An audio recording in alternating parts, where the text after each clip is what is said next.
എല്ലാവർക്കും നമസ്കാരം. എഴുത്തിലെ ത്രില്ലും കഥ എന്ന ത്രില്ലറും എന്ന സെഷനിലേക്ക് എല്ലാവർക്കും സ്വാഗതം. നമുക്കറിയാം, ഇവിടെ ഇരിക്കുന്ന 3 പേരും എഴുത്തിൻ്റെ ത്രില്ല് അറിഞ്ഞവരും ആ ത്രില്ല് വായനക്കാരെ അവരുടെ എഴുത്തിലൂടെ പ്രസരിപ്പിച്ചവരുമാണ് എന്ന് നമുക്കറിയാം.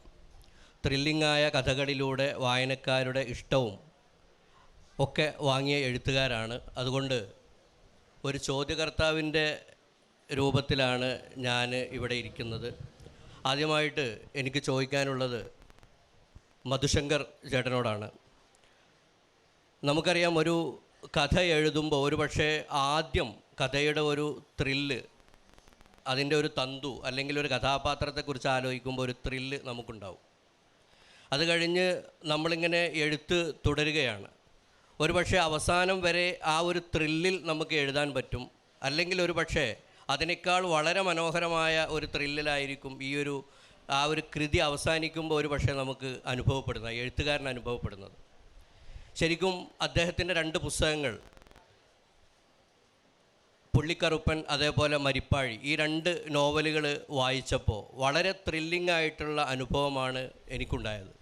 എനിക്ക് അദ്ദേഹത്തോട് ചോദിക്കാനുള്ളത്, ഈ ഒരു കഥ തുടങ്ങുമ്പോഴുള്ള ആ ഒരു ത്രില്ല് താങ്കൾക്ക് ഈ അവസാനിക്കുന്നത് വരെ തുടരാൻ സാധിച്ചിട്ടുണ്ടോ, അതോ മറ്റൊരു തരത്തിലുള്ള ത്രില്ലിലേക്കാണോ താങ്കൾ ഈ നോവൽ എഴുതി അവസാനിപ്പിച്ചപ്പോൾ എത്തിയിട്ടുള്ളത് എന്നുള്ളത്?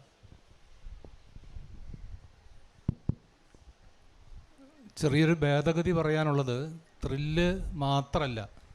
പുള്ളിക്കറുപ്പൻ എഴുതുമ്പോൾ എനിക്ക് സത്യത്തിൽ ത്രില്ലായിരുന്നു. വളരെ ത്രില്ലോടുകൂടി തന്നെയാണ് പുള്ളിക്കറുപ്പൻ എഴുതിയതും. അതിനേക്കാൾ ത്രില്ലായിരുന്നു അത് അവസാനിപ്പിക്കുമ്പോൾ. പക്ഷേ മരിപ്പാഴി എഴുതുമ്പോൾ തുടക്കത്തിലൊക്കെ ത്രില്ലുണ്ട്, പക്ഷേ പിന്നീടുള്ളത് ഭയമായിരുന്നു, പേടിയാണ്. ശരിക്കും മരിപ്പാഴി എഴുതുമ്പം പേടിയാണ്, ഉപേക്ഷിക്കുന്നില്ല നമ്മൾ. ഓരോ അധ്യായം എഴുതുമ്പോഴും പുതിയ പുതിയ കഥാപാത്രങ്ങൾ വരിക. പുള്ളിക്കറുപ്പനിൽ എനിക്ക് കുറേ കഥാപാത്രങ്ങളെ സങ്കല്പിച്ചുണ്ടാക്കേണ്ടി വന്നിട്ടുണ്ട്.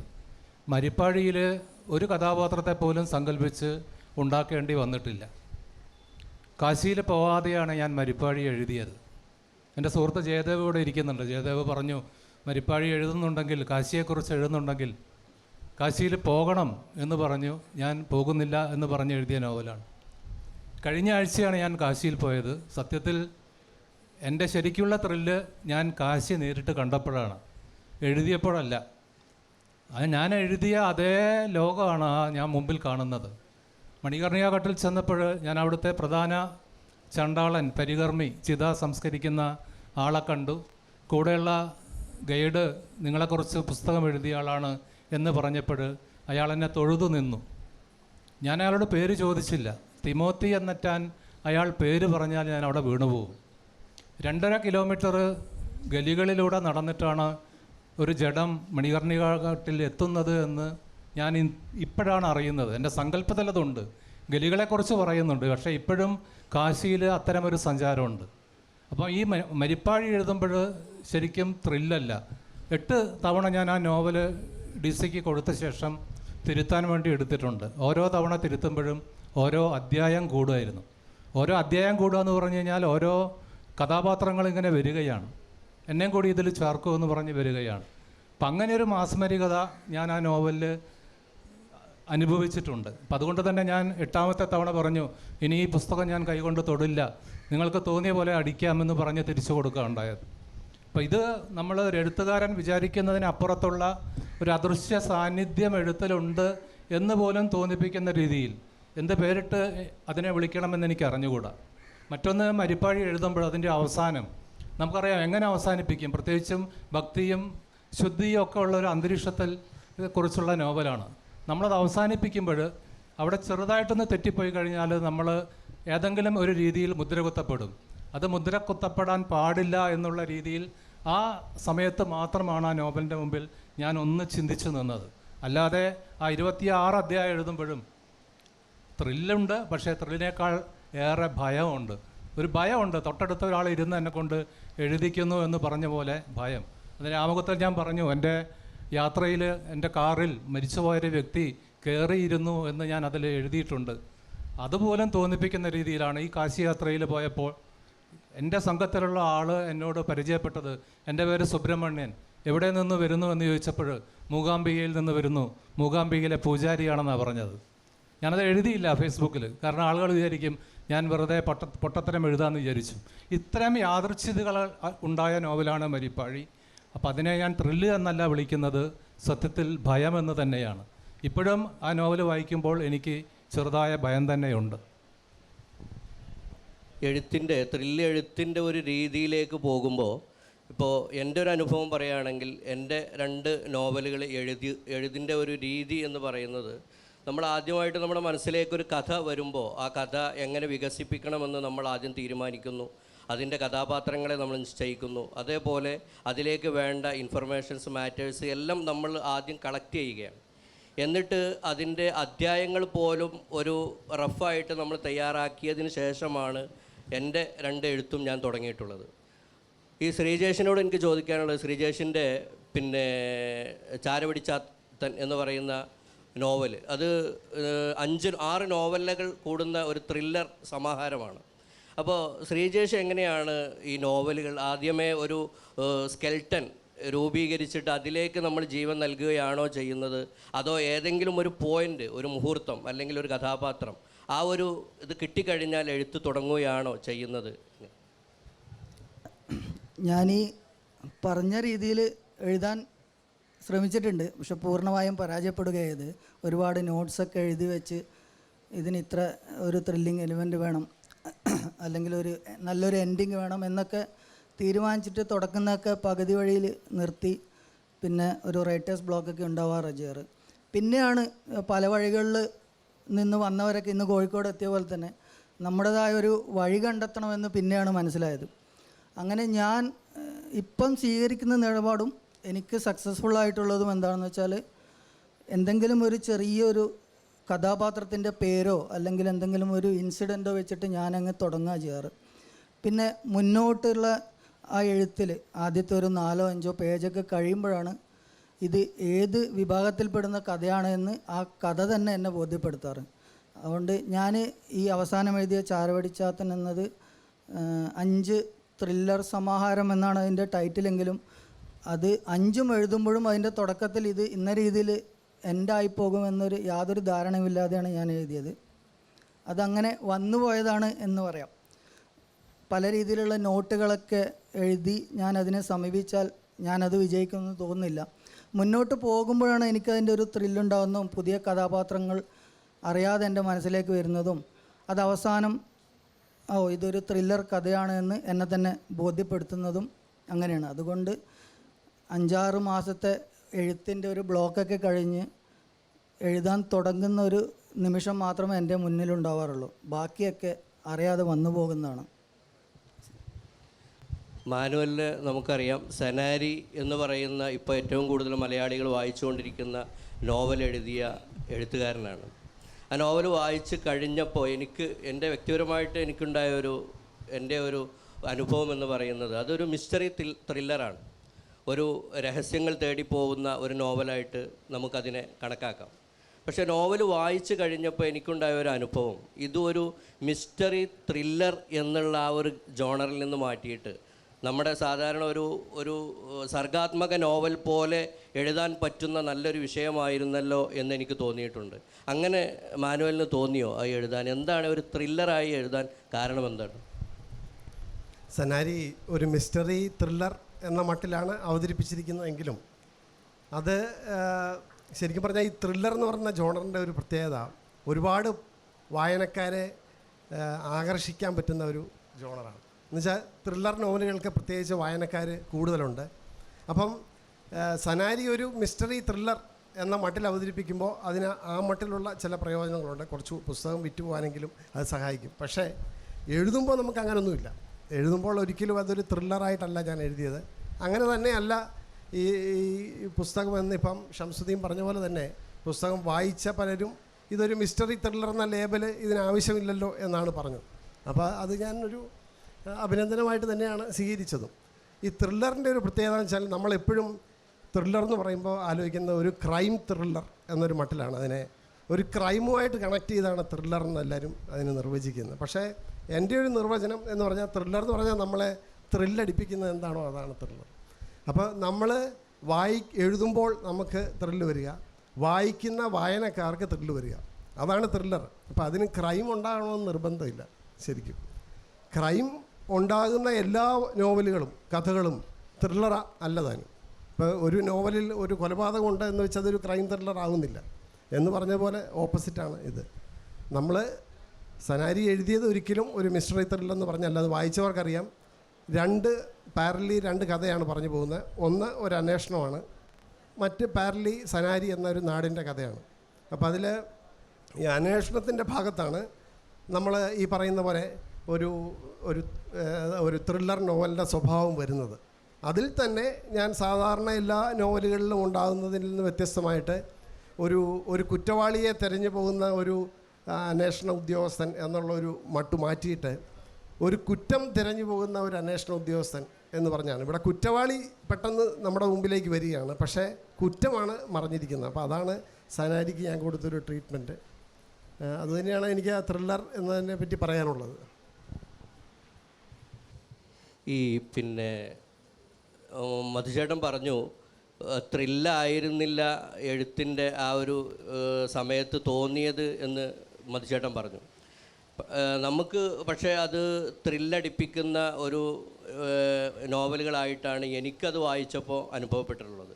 ഞാൻ ചോദിക്കുന്നത് ഈ നമ്മളൊരു ത്രില്ലർ എന്നുള്ള രീതിയിൽ എഴുതുകയാണെങ്കിലും ഒരു സർഗാത്മക നോവൽ എന്നുള്ള രീതിയിൽ നമ്മൾ എഴുതുകയാണെങ്കിലും അത് വായനക്കാരോ അല്ലെങ്കിൽ എഴുത്തുകാരോ ഏത് ജോണറിൽ പെടുത്തുകയാണെങ്കിലും നമ്മൾ എഴുതുമ്പോൾ നമുക്ക് എന്തായാലും ഒരു ത്രില്ല് ഉണ്ട് തീർച്ചയായിട്ടും. അത് ഈ നേരത്തെ പറഞ്ഞതുപോലെ ഒരു പക്ഷേ അത് തുടക്കത്തിൽ ഉള്ള ത്രില്ലായിരിക്കില്ല അവസാനിക്കുമ്പോൾ ഉണ്ടാവുക എന്ന് നമുക്കറിയാം. അപ്പോൾ അങ്ങനെ ഞാൻ ചോദിക്കുന്നത്, താങ്കൾക്ക് ഈ ഒരു എഴുത്തിൻ്റെ ഒരു ത്രില്ലർ എന്ന് പറയുന്നത് ഇങ്ങനെ ഈ എഴുത്തിൻ്റെ ഉടനീളം താങ്കളുടെ ഒരു അനുഭവമായിട്ടുണ്ടോ, അതോ അത് എഴുതി കഴിഞ്ഞിട്ടുള്ള ഒരു സന്തോഷമാണോ താങ്കളുടെ ഒരു ത്രില്ല് എന്ന് പറയുന്നത്? അല്ല, എൻ്റെ എഴുത്തിൻ്റെ ത്രില്ല് എന്ന് പറഞ്ഞാൽ കഥാപാത്രങ്ങളൊന്നുമല്ല, ശരിക്കും ഭാഷയാണ്. ഞാൻ ത്രില്ലടിക്കുന്നത് എൻ്റെ ഭാഷയിലാണ്. ഇപ്പോൾ കവിസമ്മേളനത്തിലൊന്നും പൊതുവെ പങ്കെടുക്കാത്ത ആളാണ് ഞാൻ. ഒരുപാട് കവിത എഴുതിയിട്ടുണ്ട്, കവിത എഴുതിയിട്ടുണ്ട്. അത് എൻ്റെ സുഹൃത്തുക്കൾ വായിച്ചിട്ടുമുണ്ട്. പക്ഷേ ആ കവിതകൾ ഞാൻ ഇപ്പോഴും തിരുത്തുന്നുണ്ട്. നോവൽ നമുക്ക് തിരുത്താൻ പറ്റില്ലല്ലോ, അടുത്ത എഡിഷൻ വരണം. പിന്നെ ഭാഷ പുതുക്കണം. ഭാഷ തന്നെയാണ് എന്നെ സംബന്ധിച്ചുള്ള ത്രില്ല്. പുള്ളിക്കറുപ്പനിൽ മുരശുപാണ്ടി എന്നുള്ള കഥാപാത്രമുണ്ട്. 700 വയസ്സാണ് അയാളുടെ. അങ്ങനെ ഒരു കഥാപാത്രം വന്നതാണ്. അങ്ങനെ എഴുതുമ്പോൾ പോലും എനിക്കൊരു വേറെ ത്രില്ലോ സന്തോഷമൊന്നും തോന്നിയില്ല. ആ നോവലിലുടനീളം അയാളൊരു നിധി തേടി നടക്കുകയാണ്. വാറുണ്ണിയുടെ പിറകെ നിധി തേടി നടക്കുന്നു. എല്ലാവരും വിചാരിക്കുന്നത് നിധി, സമ്പത്ത്, പണം അതാണ് എന്ന് വിചാരിക്കുന്നു. അവസാനം വാറുണ്ണിക്ക് ഒരു ചെറിയ പെട്ടി കിട്ടുന്നു.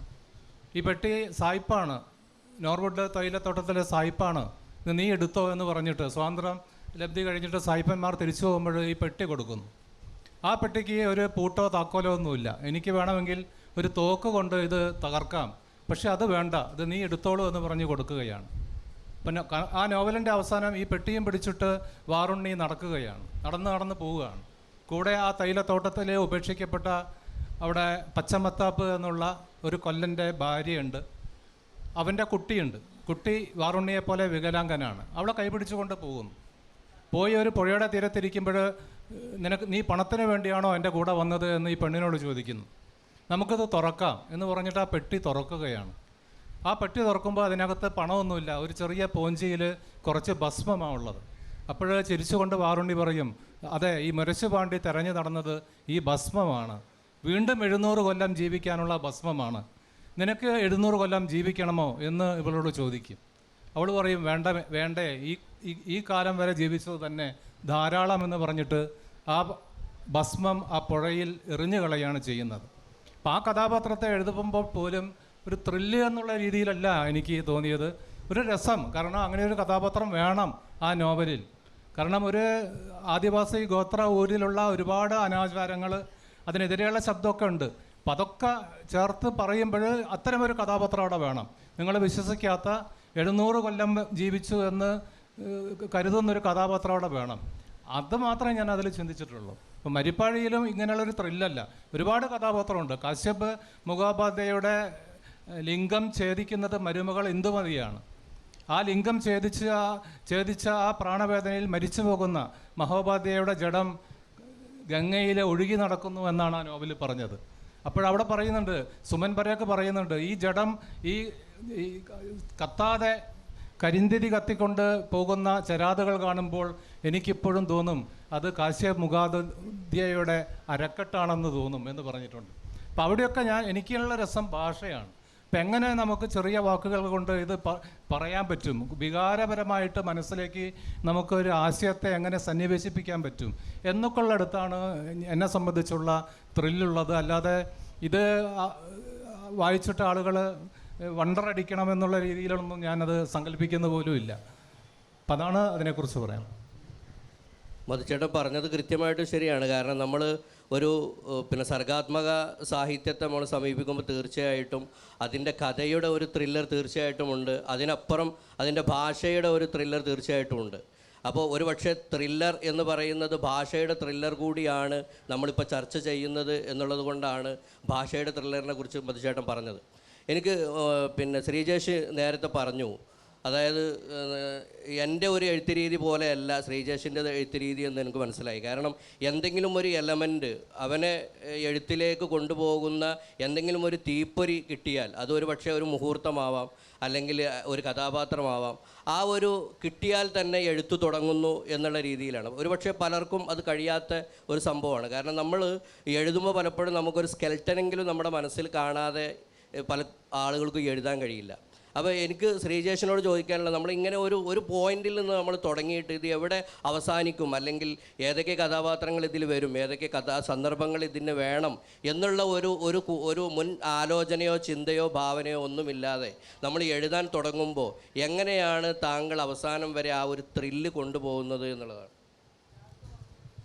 ഇത് ആ എലിമെൻ്റ് കിട്ടാൻ വേണ്ടി ചിലപ്പോൾ 1-2 കൊല്ലം കഴിയും. അതാണ് അതിൻ്റെ പ്രത്യേകത. ഇത് 2 രീതിയിലാണ്. ഒന്ന്, നമ്മൾ 5-6 മാസത്തോളം എന്തെങ്കിലുമൊക്കെ എഴുതണമൊക്കെ വിചാരിക്കും, പക്ഷെ ഒന്നും നടക്കില്ല. ഇങ്ങനെ എന്തെങ്കിലും പ്ലാൻ ചെയ്ത് കഴിഞ്ഞാൽ അത് മുന്നോട്ട് പോകാത്ത അവസ്ഥ വരും. പിന്നെ പെട്ടെന്നൊരു ദിവസം നമുക്ക് ഇൻട്രസ്റ്റിംഗ് ആയിട്ടുള്ളൊരു കഥാപാത്രമോ അല്ലെങ്കിൽ എന്തെങ്കിലും ഒരു ഇൻസിഡൻറ്റിൻ്റെ ഒരു ചെറിയ ഭാഗമോ നമ്മുടെ മനസ്സിൽ വന്നു കഴിഞ്ഞാൽ പറഞ്ഞറിയിക്കാൻ പറ്റാത്തൊരു സന്തോഷം നമുക്ക് കിട്ടും. ഈ ഇത്രയും നാളത്തെ ഒരു ഇത് കഴിഞ്ഞ് നമുക്ക് പേനയെടുത്ത് അല്ലെങ്കിൽ ലാപ്ടോപ്പിൽ ടൈപ്പ് ചെയ്യാൻ തുടങ്ങാമല്ലോ. അത് മുന്നോട്ട് എങ്ങനെ പോകുമെന്ന് ധാരണയൊന്നും ഉണ്ടാവാറില്ല. ആ ഒരു ഫസ്റ്റ് പോയിന്റിൽ വെച്ച് അതങ്ങ് തുടങ്ങുകയാണ്. പിന്നെ ആ സമയത്ത് നമുക്ക് ഒരു സന്തോഷം, ഒരു ത്രില്ലൊക്കെ വരും. ആ ത്രില്ല് എന്ന് പറയുന്നത് ഇത്ര നാളത്തെ ഒരു കാത്തിരിപ്പ് അവസാനിച്ചതിൻ്റെ ത്രില്ലാണ്. പക്ഷേ മുന്നോട്ട് പോയി കഴിഞ്ഞ് അവസാനം അതിൻ്റെ ഒരു അന്ത്യത്തിലേക്ക് എത്തുമ്പോൾ നമുക്ക് ആദ്യമുണ്ടായ അതേ രീതിയിലുള്ള ഒരു സന്തോഷമാണോ ലാസ്റ്റ് ഉണ്ടായതെന്ന് വെച്ചാൽ അങ്ങനെയല്ല. രണ്ടും വ്യത്യസ്ത രീതിയിലുള്ളൊരു സന്തോഷമായിട്ടാണ് എനിക്ക് ഫീൽ ചെയ്തത്. ആദ്യം നമുക്കിത് തുടങ്ങാൻ പറ്റിയതിൻ്റെ ഒരു സന്തോഷവും, രണ്ടാമത് നമ്മൾ പ്രതീക്ഷിക്കാത്തൊരു എൻഡിലേക്ക് ഇതിനെ എത്തിച്ചതും. അതെങ്ങനെ എത്തിച്ചു എന്ന് ചോദിച്ചാൽ വ്യക്തമായിട്ടൊരു ഫോർമുലയൊന്നുമില്ല.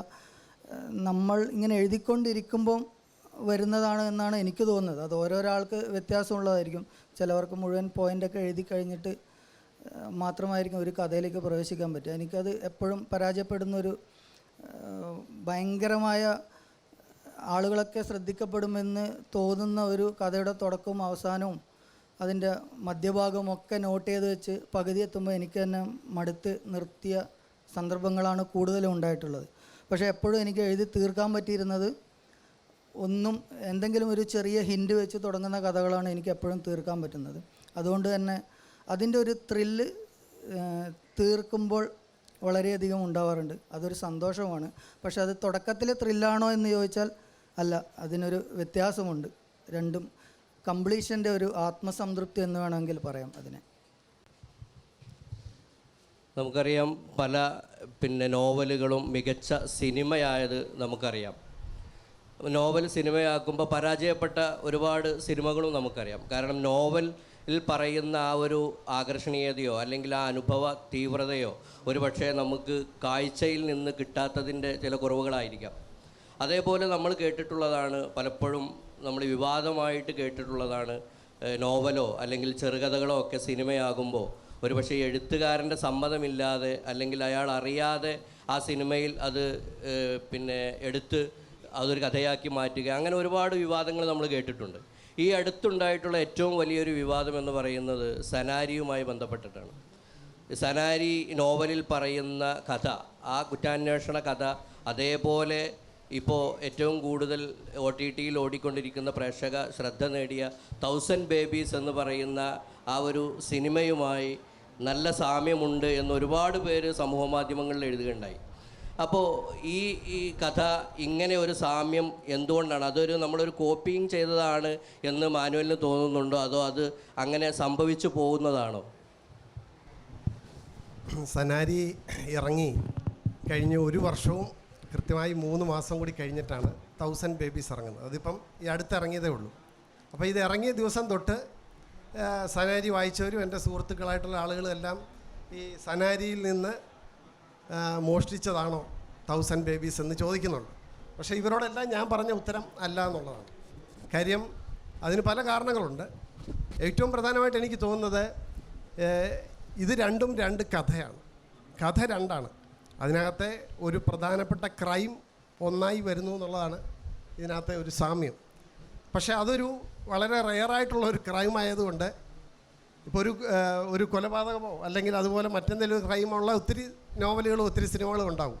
പക്ഷേ ഇതൊരു റെയർ ക്രൈം ആയതുകൊണ്ട് ഇതേ ക്രൈം വന്ന മറ്റൊരു സീരീസ് അല്ലെങ്കിൽ ഒരു സിനിമ ഇതിൻ്റെ മോഷണമാണ് എന്ന് വേണമെങ്കിൽ ആളുകൾക്ക് പറയാം. പക്ഷേ ഞാൻ അല്ലാന്ന് പറയാനുള്ള കാരണം പല കാരണങ്ങളുണ്ട്. ഒന്ന്, എൻ്റെ പുസ്തകം ഇറങ്ങിയ സമയത്ത് തന്നെ ഇവരുടെ സീരീസിൻ്റെ ഷൂട്ടിങ്ങൊക്കെ തുടങ്ങിയിരുന്നു. അപ്പം അങ്ങനെ ആരോപിക്കുന്നത് ശരിയല്ല.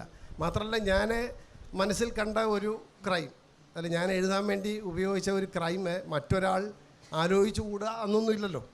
ഇതാർക്കും കോപ്പിറൈറ്റഡ് ആയിട്ടുള്ള കാര്യമൊന്നുമല്ല. ക്രൈം എന്ന് പറഞ്ഞാൽ ആർക്കും, ക്രിമിനലുകൾക്കെല്ലാം ഏത് രീതിയിലും ആലോചിക്കാം. അപ്പോൾ ഞാൻ ആലോചിച്ച പോലെ മറ്റൊരാളൂടി ആലോചിച്ചു എന്ന് മാത്രമേ ഞാൻ അതിനെ കാണുന്നുള്ളൂ.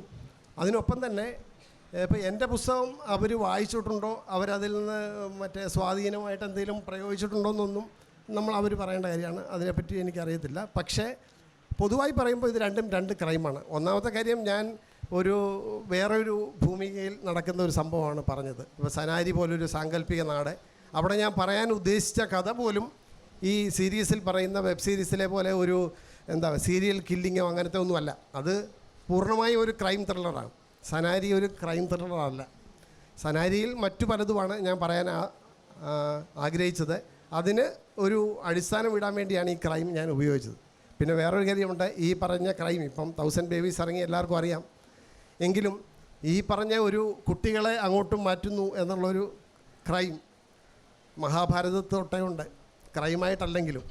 ഇപ്പം ഭാഗവതത്തിൽ കൃഷ്ണൻ ജനിക്കുമ്പോൾ കൃഷ്ണനെ ദേവകിയുടെ അടുത്തു നിന്ന് യശോദയുടെ അടുത്തേക്ക് മാറ്റുകയാണ്, മറ്റൊരു കുട്ടി ഇവിടെ വരികയാണ് എന്ന് പറഞ്ഞതുപോലെ തന്നെ ഇത് പല സ്ഥലത്തും വന്നിട്ടുണ്ട്. ഇപ്പം നമ്മുടെ മിഡ് നൈറ്റ് ചിൽഡ്രൻ, റുഷ്ദിയുടെ മിഡ് നൈറ്റ് ചിൽഡ്രൻ, ഇതുപോലൊരു സംഭവമുണ്ട്. പക്ഷേ സനാരിയെ സംബന്ധിച്ച് അത് ഒരു സംഭവം എന്നുള്ള നിലയിൽ നിന്ന് മാറ്റി ഒരു വിശാലമായ ഒരു സമൂഹത്തെ ആകെ ബാധിക്കുന്ന ഒരു പ്രശ്നം അല്ലെങ്കിൽ എന്നുള്ള മട്ടിലാണ് ഞാൻ ആ സനാരിയിലെ ഈ വെബ് സീരീസ് ഇറങ്ങിക്കൊണ്ടുള്ള ഒരു പ്രശ്നം, ഞാൻ നേരിട്ട ഒരു പ്രശ്നം, എൻ്റെ ഒരു സസ്പെൻസ് പൊളിഞ്ഞു എന്നുള്ളതാണ്. എൻ്റെ സസ്പെൻസ് ഈ കുറ്റത്തിലേക്ക് എത്തുക എന്നുള്ളതായിരുന്നു. അതിൻ്റെ ഒരു തരത്തിൽ സങ്കടപ്പെടുത്തി എന്നുള്ളത് സത്യമാണ്. കാര്യം പക്ഷേ പിന്നീട് ഞാൻ പേടിച്ച പോലല്ല ഇത് കാര്യങ്ങൾ പോകുന്നതെന്ന് എനിക്ക് തോന്നി. കാര്യം വെച്ചാൽ ഇത് സീരീസ് കണ്ടു കഴിഞ്ഞ ശേഷം സനാരി വായിച്ചവർക്ക് പോലും അതിനകത്ത് ഒരു പ്രശ്നം തോന്നിയില്ല എന്ന് പറഞ്ഞപ്പോൾ അതെന്നെ ഒരു തരത്തിൽ സമാധാനപ്പെടുത്തുക തന്നെ ചെയ്തു. ഇപ്പോൾ നേരത്തെ നമ്മൾ പറഞ്ഞു വന്നത് എഴുത്തിൻ്റെ ത്രില്ലിനെ പറ്റിയാണ്. അപ്പോൾ ഞാൻ എപ്പോഴും ആലോചിക്കുന്നൊരു കാര്യം, എന്തിനാണ് എഴുതുന്നത് എന്നുള്ളൊരു ചോദ്യത്തിന് MT ഒരിക്കൽ പറഞ്ഞ മറുപടി, എഴുതി തീരുമ്പോൾ ഉണ്ടാകുന്ന ഒരു സന്തോഷത്തിന് വേണ്ടിയാണ് എഴുതുന്നതായിരുന്നു. അപ്പോൾ അതിനുവേണ്ടി മാത്രം എഴുതാൻ MTക്ക് പറ്റും, നമുക്കത് പറ്റില്ല. നമുക്ക് പറ്റും പല ഇതുണ്ട് സന്തോഷത്തിന് വേണ്ടി. പക്ഷേ സനാരി എഴുതി കഴിഞ്ഞപ്പോഴാണ് ആ MT പറഞ്ഞ എത്ര സത്യമാണെന്ന് എനിക്ക് മനസ്സിലായത്. കാര്യം നമ്മൾ എഴുതി കഴിയുമ്പോഴുണ്ടാകുന്ന ഒരു സന്തോഷം, ആ ഒരു ത്രിൽ, അത് വേറെ തന്നെയാണ്. അപ്പോൾ ഷംസുദിനെ പറ്റി പറഞ്ഞ, ഷംസു 2 നോവൽ എഴുതിയ ആളാണ്. മരണപര്യന്തം, മധുശങ്കറിൻ്റെ മരിപ്പാഴി, രണ്ടും മരണവുമായിട്ട് ബന്ധപ്പെട്ടാണ്. പക്ഷേ ഷംസുദിൻ്റെ നോവലിൻ്റെ പ്രത്യേകത എന്ന് പറഞ്ഞാൽ മരണശേഷം എന്ത് സംഭവിക്കുന്നുള്ളതാണ്. അത് വേറെ ആരും പറഞ്ഞു കേട്ടിട്ടില്ലാത്തൊരു അന്വേഷണമാണ്. അതൊരു ത്രില്ലറാണ്. എന്താണ് മരണശേഷം സംഭവിക്കുന്നത് എന്നുള്ളതാണ്. എനിക്ക് തോന്നുന്നു ഷംസു അതിനെപ്പറ്റിയാണ് പറയേണ്ടത്. എന്തുകൊണ്ടാണ് അങ്ങനെ ഭാവനയിൽ കണ്ടത്? അതായത് ഈ കാലത്തുനിന്ന് പോയിട്ട് ഏതാണ്ട് 2200 കഴിഞ്ഞ് അതും കഴിഞ്ഞ് അതിൻ്റെ അപ്പുറത്തെ മറ്റേ ലോകാവസാനവും കഴിഞ്ഞിട്ടുള്ള ഭാവന വരെ പോകുന്നുണ്ട്. അപ്പോൾ അതിനെപ്പറ്റി ഷംസു പറയുക. മരണപര്യന്തം എന്ന് പറയുന്ന നോവല് മാനുവൽ പറഞ്ഞ പോലെ തന്നെ നമ്മുടെ ഈ വിഷയവുമായി ബന്ധിപ്പിക്കുമ്പോൾ ഒരു ത്രില്ലർ, അതായത് ത്രില്ലടിപ്പിക്കുന്ന ഒരു അനുഭവം എന്നുള്ള രീതിയിൽ വേണമെങ്കിൽ അതിനെ പറയാം. ഈ അതിൻ്റെ ഒരു എഴുത്തനുഭവം എന്ന് പറയുന്നത് നമുക്കറിയാം, ജീവിതത്തിൻ്റെ പലതരത്തിലുള്ള അവസ്ഥകൾ നമ്മൾ പല നോവലുകളിലും കണ്ടിട്ടുണ്ട്. പക്ഷേ മരണശേഷം ആത്മാക്കൾക്ക് എന്ത് സംഭവിക്കുന്നു എന്നുള്ളത്, മരിച്ചതിന് ശേഷം ഒരു ജീവിതം ഉണ്ടോ, എങ്ങനെയാണത് നടക്കുന്നത് എന്നുള്ളത് പലപ്പോഴും പലതരത്തിലാണ് ആളുകളുടെ വിശ്വാസം എന്ന് പറയുന്നത്. അപ്പോൾ ആ ഒരു തീമാണ് യഥാർത്ഥത്തിൽ മരണപര്യന്തം എന്ന് പറയുന്ന നോവലിൻ്റെ ഒരു തീമായിട്ട് ഞാൻ കൊണ്ടുവന്നത്. അപ്പോൾ അതിൻ്റെ കഥ എന്ന് പറയുന്നത്, ഈ ഒരു ബഷീർ എന്ന് പറയുന്ന കഥാപാത്രം മരിക്കുന്ന സമയത്ത്, മരണം മുതൽ അദ്ദേഹം പിന്നെ ലോകം അവസാനിച്ചതിന് ശേഷം ഉള്ള ഒരുപാട് സംഭവങ്ങളിലൊക്കെ കണ്ടിട്ട് ഇദ്ദേഹം ഡയറി എഴുതുന്നത് പോലെയാണ് ഈ പിന്നെ നോവലിൻ്റെ ഒരു അവതരണം എന്ന് പറയുന്നത്. അപ്പോൾ ഇത് എഴുതുമ്പോൾ ഉണ്ടായ ഒരു അനുഭവം എന്ന് പറയുന്നത്, ഈ പിന്നെ ബഷീർ മരിക്കുന്ന സമയത്ത് അദ്ദേഹം ഇങ്ങനെ കിടക്കുമ്പോൾ, പിന്നെ ആരുമില്ല റൂമിൽ, ഒരു ഇരുട്ടുള്ള റൂമിൽ അദ്ദേഹം ഇങ്ങനെ കിടക്കുമ്പോൾ ഈ മാലാഖമാരിങ്ങനെ പഞ്ഞിത്തുണ്ടുകൾ പോലെ ഇങ്ങനെ ഇറങ്ങി വന്ന് അദ്ദേഹത്തിൻ്റെ ഇടത്തെ പെരുവിരലിൽ, കാലിൻ്റെ പെരുവിരലിൽ പിടിച്ചിട്ട് ആത്മാവിനെ പുറത്തേക്ക് വലിച്ച് ഊരിയെടുക്കുന്ന ഒരു രംഗമുണ്ട്. അപ്പോൾ ഇത് കഴിഞ്ഞ് ഈ നോവൽ എഴുതിക്കൊണ്ടിരിക്കുന്ന ദിവസങ്ങളിൽ ഈ മരണത്തെക്കുറിച്ച് എഴുതുന്ന സമയത്ത് പലപ്പോഴും എനിക്കും ഈ ഒരു തരത്തിലുള്ള അനുഭവം ഉണ്ടായിട്ടുണ്ട്. ഞാനന്ന് പാലക്കാട് ജോലി ചെയ്യുന്ന സമയത്ത് നമ്മുടെ പിന്നെ ഒരു റൂമിൽ ഒറ്റയ്ക്ക് താമസിക്കുകയാണ്. അപ്പോൾ ഈ രാത്രി എഴുത്ത് കഴിഞ്ഞിട്ട് നമ്മൾ ഉറങ്ങാൻ വേണ്ടി ലൈറ്റ് ഓഫ് ചെയ്ത് കഴിഞ്ഞാൽ അപ്പൂപ്പൻ താടി പോലെ ഇങ്ങനെ മാലാഖന്മാർ മുകളിൽ നിന്ന് ഇങ്ങനെ ഇറങ്ങി വരുന്നത് പോലെ എൻ്റെ കണ്ണിലിങ്ങനെ കാണും. അതേപോലെ കുറച്ച് കഴിഞ്ഞാൽ എൻ്റെ തള്ളവരിൽ ഇങ്ങനെ ഇളകാൻ തുടങ്ങും. ഞാൻ അറിയാതെ തന്നെ ഞാനിങ്ങനെ മരിച്ചു പോവുകയാണോ എന്നുള്ള ആ ഒരു അബോധ തലത്തിലേക്ക് ഞാൻ ഇങ്ങനെ പെട്ടെന്ന് പോകുന്നൊരവസ്ഥയൊക്കെ ഉണ്ടായിട്ടുണ്ട്. അപ്പോൾ ഞാൻ പിന്നെ ചെയ്യാറ് ലൈറ്റ് ഇട്ടിട്ട് കുറേ നേരം കിടക്കും. എന്നിട്ട് പിന്നെ പലപ്പോഴും അങ്ങനെ ഒരു 10-15ഓളം ദിവസം ഞാൻ രാത്രി ഉറങ്ങാൻ പറ്റാതെ പിന്നെ പകൽ ഉറങ്ങിയിട്ടുണ്ട്. അപ്പോൾ ഈ ത്രില്ലെന്ന് പറയുന്നത് നമ്മുടെ ഈ ഒരു വായനക്കാരനേക്കാൾ കൂടുതൽ എനിക്ക് തോന്നുന്നത് അനുഭവിക്കുന്നത് എഴുത്തുകാരൻ തന്നെയാണ് എന്നാണ് എനിക്ക് തോന്നുന്നത്. ഇപ്പോൾ മനോരമ ബുക്സ് ഇറക്കിയിട്ടുള്ള ദാഇഷ് എന്ന് പറയുന്ന നോവലിൽ ആ ഒരു ത്രില്ലനുഭവം എന്ന് പറയുന്നത്, പിന്നെ അത് യഥാർത്ഥത്തിൽ IS എന്ന് പറയുന്ന ഭീകര സംഘടനയുടെ രഹസ്യങ്ങൾ തേടി 2 യുവാക്കൾ കോഴിക്കോട് നിന്ന് പോകുന്ന കഥയാണ്. അവരതിൻ്റെ രഹസ്യം അന്വേഷിച്ച് പോവുകയാണ്. അപ്പോൾ അതും ഒരു തരത്തിലൊരു ത്രില്ലിംഗ് ആയിട്ടുള്ള ഒരു അനുഭവം പോലെയാണ് എനിക്ക് തോന്നിയിട്ടുള്ളത്. അതിൻ്റെ ഒരു അനുഭവം എന്ന് പറയുന്നത്, പിന്നെ ഈ 2 പേരും അവിടുത്തെ, അതായത് സിറിയ എന്ന് പറയുന്ന സ്ഥലത്ത് എത്തിയിട്ട് ഈ ഭീകര സംഘടനയുടെ അവരുടെ വോളണ്ടിയർമാരായിട്ട് പ്രവർത്തിക്കുന്ന സമയത്ത് അവിടെ ഈ IS-ൻ്റെ ഇതിൻ്റെ ഭടന്മാരായിട്ടുള്ള ഭീകരവാദികളായിട്ടുള്ള ആളുകൾക്ക് കില്ലിംഗ് ഫീൽഡ് എന്ന് പറയുന്ന ഒരു പ്രത്യേക സ്ഥലമുണ്ട്. അവിടെയാണ് ഇവർ പിടിക്കപ്പെടുന്ന ആളുകളെയും കുറ്റവാളികൾ എന്ന് ഇവർ വിളിക്കുന്ന ആളുകളെയൊക്കെ ശിക്ഷ അനുഭവിപ്പിക്കുന്ന സ്ഥലം അവിടെയാണ്. പ്രാകൃതമായ വളരെ ക്രൂരമായ ശിക്ഷാമുറകളാണ് അവർ ആ ഒരു കില്ലിംഗ് ഫീൽഡിൽ വെച്ച് അവർ ചെയ്യുന്നത്. അപ്പോൾ ഇത് ഈ ഒരു കില്ലിംഗ് ഫീൽഡ് എന്ന് പറയുന്ന ഈ ഒരു അധ്യായം എഴുതി കഴിഞ്ഞതിന് ശേഷം യഥാർത്ഥത്തിൽ പിന്നെ ഒരു മനസ്സ് ശരിക്കും പറഞ്ഞാൽ ഒരു മരവിച്ച പോലെ എന്ന് പറയുന്ന ആ ഒരു തരത്തിലേക്ക് പിന്നെ എൻ്റെ മനസ്സെത്തുകയും പിന്നീട് ഒരാഴ്ചയോളം ഓഫീസിൽ നിന്ന് ലീവ് എടുക്കേണ്ടി വരുന്ന ഒരവസ്ഥയിലേക്ക് വരെ എത്തിയിട്ടുണ്ട്. അപ്പോൾ ഞാൻ പറയുന്നത് ത്രില്ലിംഗ് എന്ന് പറഞ്ഞാൽ യഥാർത്ഥത്തിൽ എഴുത്തിൻ്റെ ഒരു ത്രില്ല്, അതൊരു വല്ലാത്ത ത്രില്ല് തന്നെയാണ് എന്നാണ് എനിക്ക് പറയാനുള്ളത്. പിന്നെ ഒരു പൊതുവായിട്ടുള്ള ഒരു കാര്യം ഞാൻ മധുചേട്ടനോട് ചോദിക്കും. മധുചേട്ടൻ, അതായത് ഇപ്പോൾ ഈ ത്രില്ലിംഗ് നോവൽ, കഥ എന്ന ത്രില്ലർ എന്ന് പറയുമ്പോൾ നമുക്കറിയാം ഒരുപാട് ത്രില്ലർ നോവലുകൾ, മിസ്റ്ററി ആണെങ്കിലും കുറ്റാന്വേഷണമാണെങ്കിലും ഒക്കെ ഒരു വല്ലാത്ത ഒരു സജീവത കൈവന്ന ഒരു സമയത്താണ് നമ്മളുള്ളത്. ഒരുപാട് വായനക്കാർ അത് ഏറ്റുപിടിക്കുന്നു, ഒരുപാട് പേര് വായിക്കുന്നു. അതൊരു പക്ഷേ പിന്നെ നമ്മുടെ ഈ ഒരു പുതിയ കാലത്തിൻ്റെ OTT എന്ന് പറയുന്ന ആ ഒരു പുതിയ കാലം, വെബ് സീരീസിൻ്റെ കാലത്തിൻ്റെ ഒരു പ്രത്യേകതയായിട്ട് വേണമെങ്കിൽ നമുക്ക് പറയാൻ പറ്റും. അത് ഇങ്ങനെ ഒരു എവർലാസ്റ്റിംഗ് ആയിട്ട് ഇനിയും തുടരാൻ സാധ്യതയുള്ള ഒരു വലിയ ഒരു മൂവ്മെൻ്റായിട്ട് ഈ ത്രില്ലറുകളുടെ ഈ ഒരു എഴുത്ത് താങ്കൾക്ക് കാണാൻ സാധിക്കുന്നുണ്ടോ എന്നാണ്. ശ്രീജേഷൻ്റെ ഇന്ദ്രജാല മൃത്യു എന്നുള്ള കഥ വായിച്ചപ്പോൾ അതൊരു ത്രില്ലിങ് കഥ എന്നുള്ള രീതിയിൽ തന്നെ ഞാൻ വായിച്ചത്. മാനുവലിൻ്റെ സനാരിയുടെ പുറംചട്ടയിൽ എഴുതിയിട്ടുണ്ട്, കുറ്റവാളിയല്ല കുറ്റമാണ് മറഞ്ഞിരിക്കുന്നത്. അവിടെ തുടങ്ങും ആ വായനയുടെ ത്രില്ല്. ഷംസുവിൻ്റെ ദായിസിൽ ഞാൻ ആലോചിക്കാറുണ്ട്, ഈ ദായിസ് IS കുറിച്ചുള്ളതാണ്. അപ്പോൾ ഞാനപ്പോൾ ആദ്യം ആലോചിച്ചത് ത്രില്ലല്ല, IS നിന്ന് എന്തെങ്കിലും ഭീഷണി ഉണ്ടായോ, അല്ലെങ്കിൽ IS സപ്പോർട്ട് ചെയ്യുന്ന ഒരു ഗ്രൂപ്പ് എവിടെയോ ഉണ്ട്, അവിടെ നിന്നൊരു ഭീഷണി ഈ എഴുത്തുകാരനുണ്ടായോ എന്നാണ് ഞാൻ ആലോചിച്ചത്. അപ്പം ഒരു എഴുത്തിനെ സംബന്ധിച്ചിട്ട് ഇപ്പം എൻ്റെ ഈ മരിപ്പാഴിയിൽ ഒരു തെരുവ് ജാലവിദ്യക്കാരനെ കുറിച്ച് പറയുന്നുണ്ട്. അപ്പം അയാൾ വർഷങ്ങൾക്ക് മുമ്പ് മരിച്ച ആളാണെന്ന് നോവലിൻ്റെ അവസാനമേ പറയുന്നുള്ളൂ. അപ്പം ആ ഇന്ദ്രജാല മൃത്യു ശ്രീജേഷൻ്റെ കഥ വായിക്കുമ്പോൾ രണ്ടും രണ്ട് തലത്തിൽ എഴുതപ്പെട്ട കഥയാണ്. ശ്രീജേഷൻ്റെ കഥ വായിക്കുമ്പോൾ നമ്മൾ തെരുവ് തന്നെ ഉണ്ട്, ആ മാജിക്കിൻ്റെ മുമ്പ് തന്നെ ഉണ്ട്. മരിപ്പാഴിയിൽ ഉള്ള ആ കഥാപാത്രത്തിൻ്റെ മുമ്പിലെത്തുമ്പോൾ നമ്മൾ മാജിക്കിൻ്റെ മുമ്പിലല്ല, നമ്മൾ വേറൊരു ലോകത്താണ്. ഭൂമിയിലും സ്വർഗം എന്നുള്ളൊരു ലോകം ഉണ്ടെങ്കിൽ ആ ഒരു ലോകത്തിലും വേറൊരു ലോകത്തിലും അതിനിടയ്ക്കുള്ളൊരു ലോകത്തിൽ നിന്നുകൊണ്ടാണ് നമ്മൾ ആ കഥാപാത്രത്തെ വായിക്കുന്നത്. അപ്പം ഇങ്ങനെയുള്ള ഒരു തലം നോവലിൽ ഉണ്ട്. അപ്പോൾ എങ്ങനെ നമ്മളൊരു കഥാപാത്രത്തെ പ്ലേസ് ചെയ്യുന്നു എന്നിടത്താണ് അതിൻ്റെ ഒരു ഭംഗിയുള്ളത്. നമുക്ക് വളരെ ഡയറക്റ്റായിട്ട് പ്ലേസ് ചെയ്യാം, ഇൻഡയറക്റ്റായിട്ട് പ്ലേസ് ചെയ്യാം. അപ്പോൾ പ്ലേസിങ് തന്നെയാണ്, അതാണ് എന്നെ സംബന്ധിച്ചുള്ള, ഞാൻ പറഞ്ഞല്ലോ, ഒന്ന് ഭാഷ, ഒന്ന് കഥാപാത്രത്തിൻ്റെ പ്ലേസിങ്. പിന്നെ ഈ ആ കഥാപാത്രത്തെ എത്രമാത്രം നമുക്ക്, പലരും പറഞ്ഞിട്ടുണ്ട് ഈ മരിപ്പാഴിയുടെ അവസാനം കുറേ കൂടി ഡെവലപ്പ് ചെയ്യാവുന്ന ഒരുപാട് കഥാപാത്രങ്ങളുണ്ടായിരുന്നു എന്നുള്ളത്. അതവിടെ വേണ്ടാന്ന് വെച്ചതാണ്. കാരണം തിമോത്തി മരണത്തിലേക്ക് നടക്കുകയാണ്, ചിതയിലേക്ക് നടന്നു പോവുകയാണ്, അവിടെ കട്ട് ചെയ്യുകയാണ്. അപ്പോൾ ഇത് തന്നെയാണ് അതിൻ്റെ ഒരു, എന്നെ സംബന്ധിച്ചുള്ള ത്രില്ല്. ഇത്തരം സാധനം എനിക്ക് ചെയ്യാൻ പറ്റി. ഒരു എഡിറ്റർ കൂടി ആയതുകൊണ്ടാവണം എനിക്ക് അത്രയും എഡിറ്റ് ചെയ്ത്, വേണമെങ്കിൽ ഇനിയും 200 പേജ് ആ നോവൽ എഴുതായിരുന്നു, വേണ്ട എന്ന് വെച്ച് കട്ട് ചെയ്യുകയാണ് ചെയ്യുന്നത്. അത് തന്നെയാണ് ഒരു എന്നെ സംബന്ധിച്ചുള്ള ത്രില്ല്. മാനുവലിനോട് ഒരു ചോദ്യം കൂടിയുണ്ട്. പിന്നെ നമ്മൾ ഈ ഗദ്യ പുസ്തകങ്ങളൊക്കെ വായിക്കുമ്പോൾ പലപ്പോഴും അതിലൊരു സമർപ്പണം കാണാറുണ്ട്.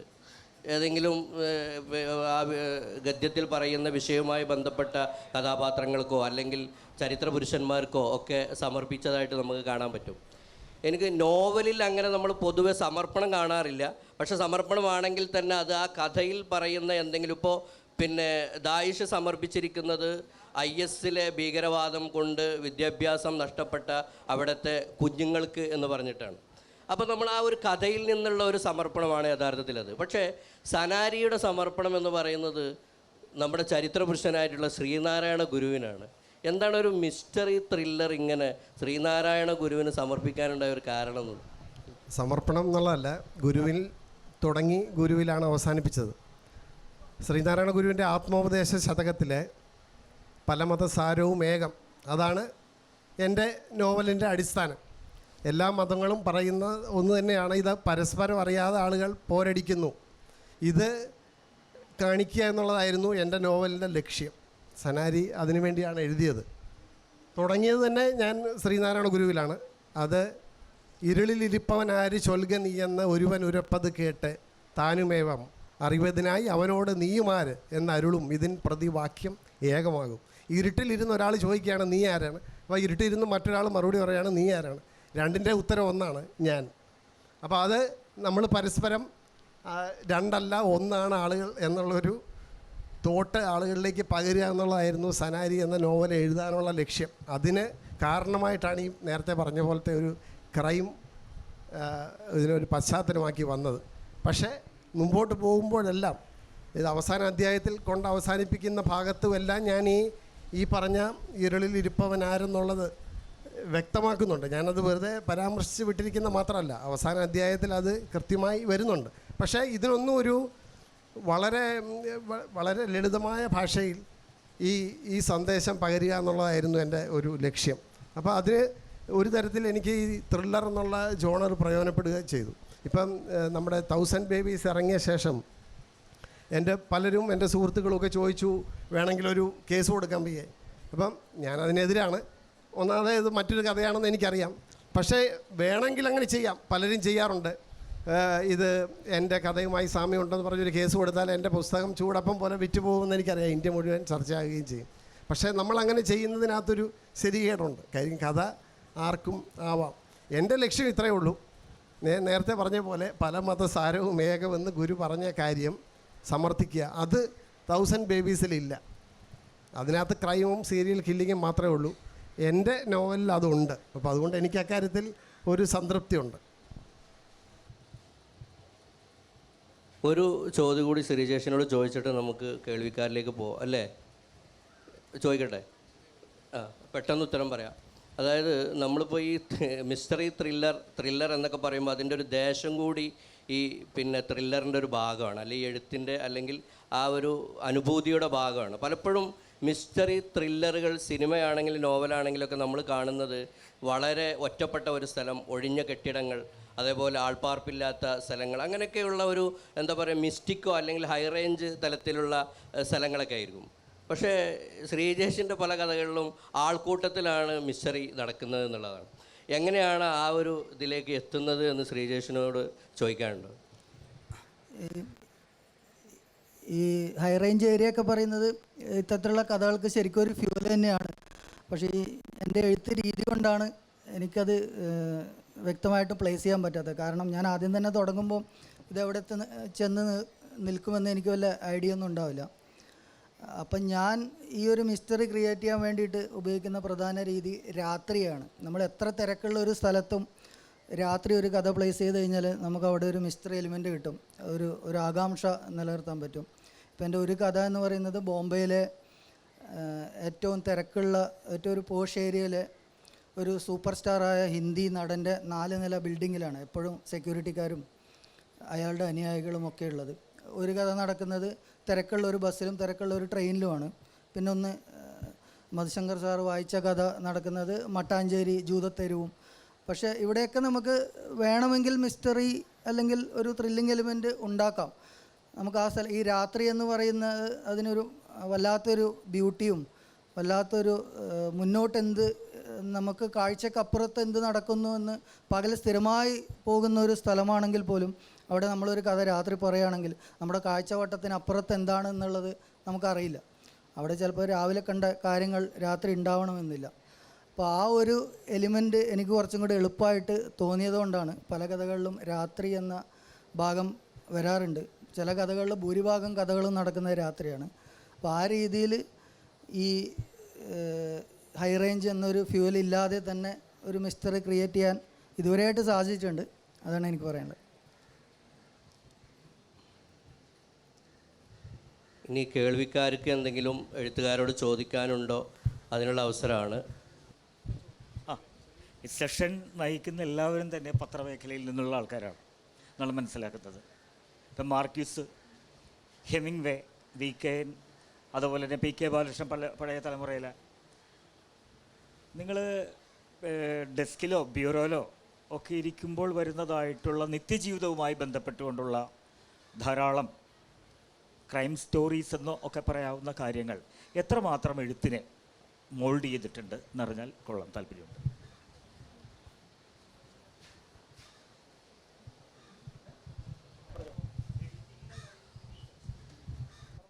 ഇതിൽ എന്നേക്കാൾ കൂടുതൽ അനുഭവം ഉണ്ടാവും. പക്ഷേ ഞാൻ എഴുതിയ ഒരു പുസ്തകം അതുമായി റിലേറ്റഡ് ആയതുകൊണ്ട് ഞാൻ ഉത്തരം പറയാമെന്നേ ഉള്ളൂ. വളരെ ചുരുക്കി പറയാം.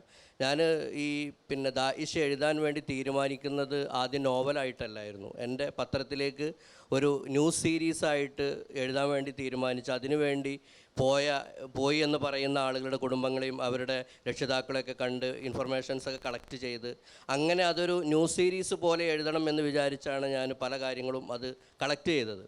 പക്ഷെ കളക്ട് ചെയ്ത് പൂർണ്ണമായി അതിൻ്റെ ഒരു സീരീസ് എഴുതാൻ തുടങ്ങുന്ന സമയത്താണ് ഇതിൽ 2 തരത്തിലുള്ള ഇൻഫർമേഷൻസ് ഉണ്ട്. ഒന്ന്, ഇതിനെ അനുകൂലിക്കുന്ന ആളുകൾ പറയുന്ന ഇൻഫർമേഷൻസും ഇതിനെ എതിർക്കുന്ന ആളുകൾ പറയുന്ന ഇൻഫർമേഷൻസും ഉണ്ട്. വാർത്തകൾ പലപ്പോഴും ഇത് സത്യസന്ധമാവണം എന്നുള്ളതാണ്. ന്യൂസ് എന്ന് പറഞ്ഞാൽ അതാണല്ലോ, സത്യസന്ധമാവണം. നോവലാവുമ്പോൾ നമുക്കതിൻ്റെ ഭാവനയും അതിൻ്റെ ആ ഒരു തലത്തിലേക്ക് നമുക്ക് എങ്ങനെ വേണമെങ്കിലും കൊണ്ടുപോകാം. അപ്പോഴാണ് എനിക്ക് തോന്നിയത് ഇതിൽ ഒരുപാട് ഇൻഫർമേഷൻസ് സത്യസന്ധമാണോ അല്ലേ എന്നുള്ള ഒരു സംശയം വന്നപ്പോഴാണ് എന്നാൽ പിന്നെ ആ ഒരു ഇത് മാറ്റിയിട്ട് ഒരു നോവൽ എന്നുള്ള രീതിയിൽ എഴുതാം എന്നുള്ളതിലേക്ക് വന്നത്. അപ്പോൾ ഈ പറഞ്ഞതുപോലെ ഇത് ഒരുപാട് ദിവസം നമ്മുടെ ഡെസ്കിലേക്ക് വന്ന വാർത്തകളുടെ ഒരു ഉൽപ്പന്നമാണ് ദാഇഷ് എന്ന് പറഞ്ഞാൽ. അതേപോലെ ഈ പറയുന്ന 2 പേർക്കും ഒരുപാട് അനുഭവങ്ങൾ ഉണ്ടാവും എന്ന് തന്നെയാണ് എനിക്ക് തോന്നുന്നത്. എനിക്കതിനെപ്പറ്റി ഒരു കാര്യം പറയാനുള്ളത് വെച്ചാൽ അനുഭവങ്ങൾ വെച്ചിട്ടല്ല, പത്രപ്രവർത്തനം എന്നുള്ള നിലയിൽ എനിക്ക് പ്രയോജനപ്പെട്ട ഇത് എഡിറ്റിങ്ങാണ്. ഇപ്പം നമ്മൾ ഇപ്പോൾ സനാരി തന്നെ ഞാൻ എഴുതിയ ഫസ്റ്റ് ഡ്രാഫ്റ്റ് എന്ന് പറഞ്ഞാൽ വളരെ ലെങ്തി ആയിരുന്നു. അപ്പം നമ്മൾ പത്രപ്രവർത്തനത്തിൽ പ്രത്യേകിച്ചും ഡെസ്കിൽ വർക്ക് ചെയ്യുമ്പോൾ എഡിറ്റിങ് പല രീതിയിലുണ്ട്. നമുക്കിപ്പം ഒരു വാക്കോ അല്ലെങ്കിൽ ഒരു അക്ഷരം പോലുമോ വെട്ടിക്കളയുക എന്നുള്ളതാണ് നമ്മുടെ രീതി. എത്രയും ചെറുതാക്കുക വാർത്ത, അതാണ് നമ്മൾ പണ്ട് തൊട്ടേ ശീലിച്ചു വരുന്നത്. അങ്ങനെയുള്ള ഒരു എഡിറ്റിങ് ഞാൻ സനാരി നടത്തിയിട്ടില്ല. പക്ഷേ ഞങ്ങൾ കണ്ണടച്ച് വെട്ടുക എന്ന് പറയും. അതായത് ഒട്ടും നമ്മുടെ സ്ഥലം തികയാതെ വരുമ്പോൾ അവസാന ഭാഗം വെട്ടിക്കളയുന്ന ഒരു രീതിയുണ്ട് എന്ന് പറഞ്ഞ പോലുള്ള ഒരു എഡിറ്റിംഗ് സനാരി ഞാൻ നടത്തിയിട്ടുണ്ട്. കാര്യം എൻ്റെ അവസാനം ഇത് കൊടുക്കുന്നതിന് മുമ്പ് എനിക്ക് രണ്ടും കൽപ്പിച്ച് വെട്ടിക്കളഞ്ഞു. നമ്മൾ ഇഷ്ടപ്പെട്ട പല ഭാഗവും വെട്ടിക്കളഞ്ഞിട്ടുണ്ട്. കാര്യം അതിൻ്റെ ലെങ്ത്ത് കുറയ്ക്കാനും പിന്നീട് അതിന് കുറച്ചുകൂടി ഒരു നമ്മൾ പറയുന്ന കാര്യത്തിന് കുറച്ചുകൂടി ഒരു ഗൗരവം വരാനും അങ്ങനെ എനിക്ക് പ്രയോജനപ്പെട്ടിട്ടുണ്ട്. അത് ചോദ്യത്തിന് മറുപടിയായി.